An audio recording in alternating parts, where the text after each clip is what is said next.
The pressure builds, the frustration mounts, and then the pencil snaps. The child hit a wall with their homework, and the system is shutting down. As a parent, the instinct is to fix it with logic. You pull up a chair, point to the math problem, and offer verbal reassurance. You say, "Look, you just carry the one," but the words bounce off. The child pushes the paper away, buries their head in their arms, or starts yelling. The logical intervention completely fails, and the withdrawal only escalates. Sitting across the table, it is easy to misinterpret this reaction as defiance, stubbornness, or simply a lack of grit. This meltdown represents a literal physiological roadblock. The child's capacity for reason has shut down, rendering standard behavioral discipline ineffective.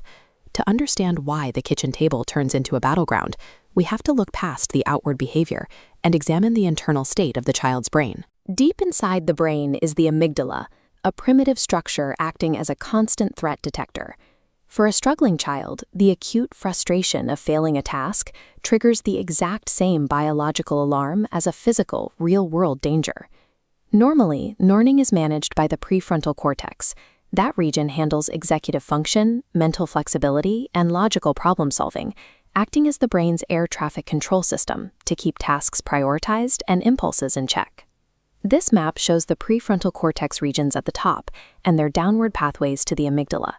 During an amygdala hijack, intense lower brain alarms sever these lines.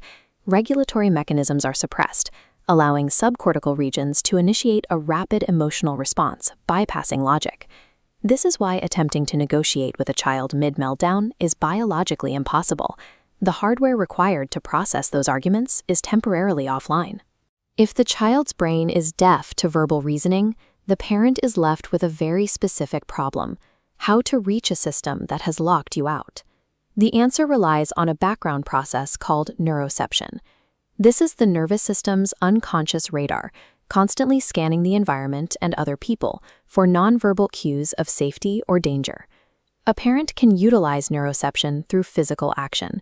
Sitting very closely, lowering to eye level, and taking deep breaths provide hard biological data inputs to the child's scanning nervous system. The parent's calm nervous system interacts with the child's racing system. Safety transfers as their physical rhythms synchronize, a process called co-regulation. This engages the vagal brake, a mechanism that slows the child's heart rate, drops blood pressure, and evens breathing. You cannot talk a child out of a panic state. Providing a silent, regulated physical presence is the only reliable biological mechanism to turn off the amygdala's alarm system. Back at the kitchen table, the physiological storm finally passes. The visual indicators are clear. The child's shoulders drop, the muscles in their face relax, and they exhale deeply. The amygdala has deactivated. In that quiet space, the prefrontal cortex re-engages. The connection is restored, bringing the child's capacity for logic and mental flexibility back online. This is when the parent can offer a highly targeted, microscopic task. Instead of asking them to finish the worksheet, you simply ask, "Show me exactly where it got hard." When the child successfully isolates the exact step that confused them, they are utilizing their working memory. That tiny execution proves their executive function has fully returned, and learning can safely resume. This single homework assignment is a microcosm of a much longer developmental timeline. Through neuroplasticity, the brain is constantly physically shaped by experience. The biological rule is simple: neurons that fire together, wire together.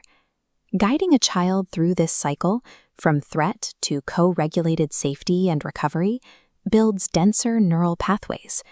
Conversely, prolonged stress without a supportive relationship becomes toxic stress, which physically impairs these higher-order brain circuits. These repeated serve and return moments between parent and child create the biological foundation for lifelong social and emotional learning. Resilience is a physical neurological architecture built over years of a parent acting as a biological anchor during moments of failure. If this felt useful, there's a simple activity sheet you can do with your child tonight. The link is in the description. If you want to understand your child's brain a little better every week, we make one of these for you. Subscribe, and we'll see you next time.